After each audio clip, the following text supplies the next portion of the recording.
Item ಯಾವುದೇ ಇರಲಿ try ಮಾಡಿ ಆಚಿ ಚಿಕನ್ ಮಸಾಲಾ. ಪರಿಸರ ಪರವಾನಗಿಗೆ ಸಂಬಂಧಪಟ್ಟಂತೆ ಸುಪ್ರೀಂ ಕೋರ್ಟ್ ನವೆಂಬರ್ 2025ರಲ್ಲಿ ತೀರ್ಪನ್ನು ನೀಡಿತ್ತು. ಇದನ್ನು ಪ್ರಶ್ನಿಸುವ ರಿಟ್ ಅರ್ಜಿಯನ್ನು ಜೈರಾಮ್ ರಮೇಶ್ ಸಲ್ಲಿಸಿದ್ರು. ಇದಕ್ಕೆ ಕೋರ್ಟ್ ಆಕ್ಷೇಪ ವ್ಯಕ್ತಪಡಿಸಿದೆ. ಕಾಂಗ್ರೆಸ್ಸಿನ ಹಿರಿಯ ನಾಯಕ ಜೈರಾಮ್ ರಮೇಶ್ಗೆ ಸರ್ವೋಚ್ಚ ನ್ಯಾಯಾಲಯ ವಾರ್ನಿಂಗ್ ನೀಡಿದೆ. ತನ್ನ ಹಿಂದಿನ ತೀರ್ಪನ್ನು ಮರುಪರಿಶೀಲಿಸುವುದಕ್ಕೆ ಕೋರದೆ ರಿಟ್ ಸಲ್ಲಿಸಿದ್ದಕ್ಕಾಗಿ ನ್ಯಾಯಪೀಠ ಗರಂ ಆಗಿದೆ. ನಿಮಗೆ ನಾವ್ಯಾಕೆ ದಂಡವನ್ನು ವಿಧಿಸಬಾರದು ಅಂತ ಸುಪ್ರೀಂ ಕೋರ್ಟ್ ರಾಜ್ಯಸಭಾ ಸದಸ್ಯರೂ ಆಗಿರುವ ರಮೇಶ್ ಅವರನ್ನು ಪ್ರಶ್ನಿಸಿದೆ. ಮುಖ್ಯಮಂತ್ರಿ ಹಿಮಂತ ಬಿಸ್ವಾ ಶರ್ಮಾ ವಿರುದ್ಧ ಮಾನನಷ್ಟ ಹೇಳಿಕೆಗಳನ್ನು ನೀಡದಂತೆ ಕಾಂಗ್ರೆಸ್ ಸಂಸದ ಗೌರವ್ ಗೊಗೊಯ್, ಭೂಪೇಶ್ ಬಾಘೇಲ್ ಮತ್ತು ಜಿತೇಂದ್ರ ಸಿಂಗ್ ಸೇರಿದಂತೆ ಇತರ ಕೆಲ ನಾಯಕರಿಗೆ ಗುವಾಹಟಿಯ ನ್ಯಾಯಾಲಯವು ಸೂಚನೆ ನೀಡಿದೆ ಅಂತ ವರದಿಯಾಗಿದೆ. ಸಿಎಂ ಶರ್ಮಾ ಕಾಂಗ್ರೆಸ್ ನಾಯಕರ ವಿರುದ್ಧ 500 ಕೋಟಿ ರೂಪಾಯಿಗಳ ಮಾನನಷ್ಟ ಮೊಕದ್ದಮೆ ಹೂಡಿದ ಬಳಿಕ ಈ ಸೂಚನೆ ಹೊರಬಿದ್ದಿದೆ.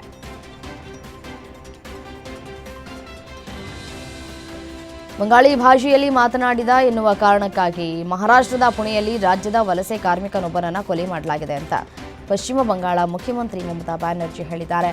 ಈ ಹತ್ಯೆಯನ್ನ ದ್ವೇಷ ಅಪರಾಧ ಅಂತ ಆರೋಪಿಸಿದ್ದಾರೆ. ದುಷ್ಕರ್ಮಿಗಳನ್ನ ತಕ್ಷಣ ಬಂಧಿಸಬೇಕು ಅಂತ ಒತ್ತಾಯಿಸಿದ್ರು. ಪುಣೆ ಗ್ರಾಮೀಣ ಪೊಲೀಸರು ಬಲಿಯಾದ ವ್ಯಕ್ತಿಯನ್ನ ಸುಖೇನ್ ಧಿರೇನ್ ಮಹಾತೋ ಅಂತ ಗುರುತಿಸಿದ್ದಾರೆ.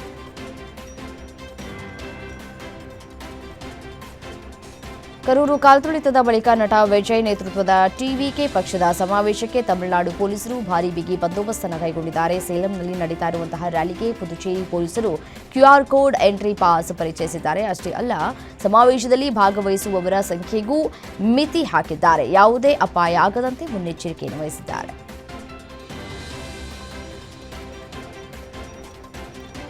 ಭಾರತದ ರಕ್ಷಣಾ ಸಾಮರ್ಥ್ಯವನ್ನು ಮತ್ತಷ್ಟು ಹೆಚ್ಚು ಮಾಡುವುದಕ್ಕೆ ರಕ್ಷಣಾ ಸಚಿವ ರಾಜನಾಥ್ ಸಿಂಗ್ ನೇತೃತ್ವದ ರಕ್ಷಣಾ ಸ್ವಾಧೀನ ಮಂಡಳಿ ತೀರ್ಮಾನ ನಡೆಸಿದೆ. ರಫೇಲ್ ಜೆಟ್ ಹಾಗೂ P-81 ಕಡಲ ಗಸ್ತು ವಿಮಾನಗಳ ಖರೀದಿಗೆ ಕೇಂದ್ರ ಸರ್ಕಾರ ಅನುಮೋದನೆ ನೀಡಿದೆ. ಇನ್ನು ಈ ಬಾರಿ ವಿಶೇಷವಾಗಿ ಮೇಕ್ ಇನ್ ಇಂಡಿಯಾ ಅಡಿಯಲ್ಲಿ ರಫೇಲ್ ಒಪ್ಪಂದಕ್ಕೆ ಮುಂದಾಗಿದ್ದು, ಭಾರತಕ್ಕೆ ಸಿಗಲಿರುವ 114 ವಿಮಾನಗಳಲ್ಲಿ 80% ಭಾರತದಲ್ಲಿಯೇ ತಯಾರಿಸುವುದಕ್ಕೆ ಯೋಜಿಸಲಾಗಿದೆ ಅಂತ ತಿಳಿದುಬಂದಿದೆ.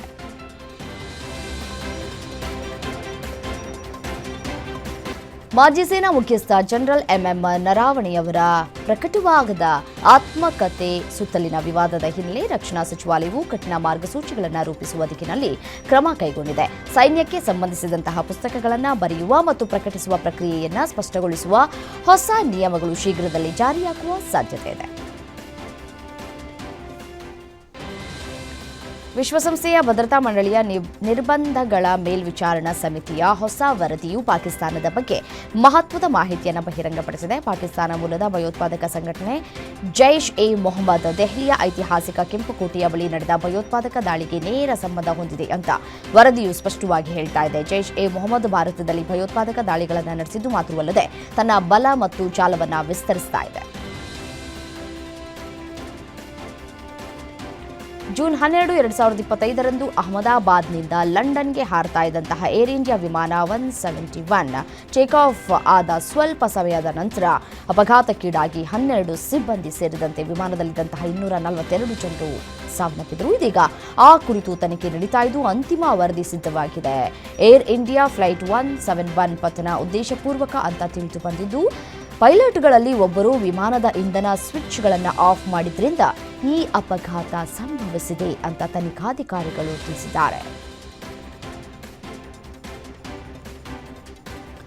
ವಿದೇಶಿ ವಿದ್ಯಾರ್ಥಿ ಪ್ರವೇಶ ಪಡೆದ 24 ಗಂಟೆಯ ಒಳಗೆ ಎಲ್ಲ ಶಾಲೆ, ಕಾಲೇಜು ಮತ್ತು ವಿಶ್ವವಿದ್ಯಾಲಯಗಳು ಗೊತ್ತುಪಡಿಸಿದ ನೋಂದಣಿ ಅಧಿಕಾರಿಗಳಿಗೆ ಕಡ್ಡಾಯವಾಗಿ ವರದಿ ಮಾಡಬೇಕು ಅಂತ ಕೇಂದ್ರ ಸರ್ಕಾರ ನಿರ್ದೇಶನ ನೀಡಿದೆ. ರಾಜ್ಯಗಳು ಮತ್ತು ಸಂಬಂಧಿತ ಸಂಸ್ಥೆಗಳಿಗೆ ಕಳುಹಿಸಿದ ಹೊಸ ನಿರ್ದೇಶನದಲ್ಲಿ ರಾಷ್ಟ್ರೀಯ ಭದ್ರತೆಯ ಹಿತದೃಷ್ಟಿಯಿಂದ ಕಟ್ಟುನಿಟ್ಟಾಗಿ ಈ ಆದೇಶವನ್ನು ಪಾಲಿಸಬೇಕು ಅಂತ ಸೂಚನೆಯನ್ನು ನೀಡಿದೆ.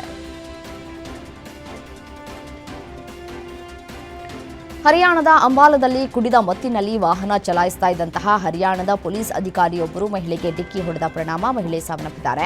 ಮಹಿಳೆ ರಿಕ್ಷಾದಲ್ಲಿ ಪ್ರಯಾಣಿಸ್ತಾ ಇದ್ದಾಗ ಪೊಲೀಸ್ ಅಧಿಕಾರಿ ಚಲಾಯಿಸ್ತಾ ಇದ್ದಂತಹ ಕಾರು ಡಿಕ್ಕಿ ಹೊಡೆದ ಪರಿಣಾಮ ಘಟನೆ ನಡೆದಿದೆ. ಕಾರು ಡಿಕ್ಕಿ ಹೊಡೆದ ಪರಿಣಾಮ ಮಹಿಳೆ ರಸ್ತೆಗೆ ಬಿದ್ದಿದ್ದು, ಕಾರು ಆಕೆಯ ಮೇಲೆ ಹರಿದು ಲಿಖಿತಾ ಎಂಬ ಮಹಿಳೆ ಸಾವನ್ನಪ್ಪಿದ್ದಾರೆ.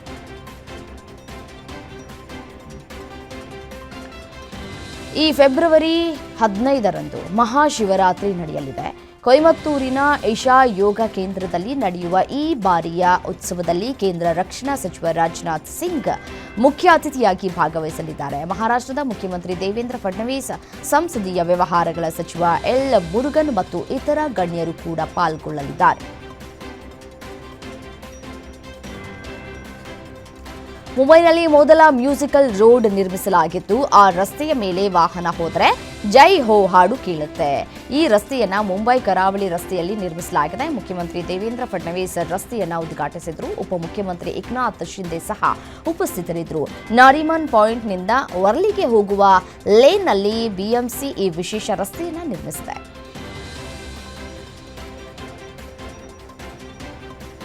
ಜಮ್ಮು ಮತ್ತು ಕಾಶ್ಮೀರದ ಚೆನಾಬ್ ನದಿಯ ಮೇಲೆ ಭಾರತವು 5,129 ಕೋಟಿ ರೂಪಾಯಿ ವೆಚ್ಚದ ಸವಾಲ್ ಕೋಟ್ ಜಲ ವಿದ್ಯುತ್ ಯೋಜನೆಯನ್ನು ಆರಂಭಿಸಿರುವುದು ನೆರೆಯ ಪಾಕಿಸ್ತಾನದ ನಿದ್ದೆಗೆಡಿಸಿದೆ. ಭಾರತದ ಈ ಕ್ರಮವನ್ನು ನೀರನ್ನ ಬತ್ತಿಸುವ ನೀತಿ ಅಂತ ಕರೆದಿರುವ ಪಾಕಿಸ್ತಾನ ಇದನ್ನು ಅಂತಾರಾಷ್ಟ್ರೀಯ ವೇದಿಕೆಗಳಲ್ಲಿ ಪ್ರಶ್ನಿಸುವುದಾಗಿ ಎಚ್ಚರಿಸಿದೆ.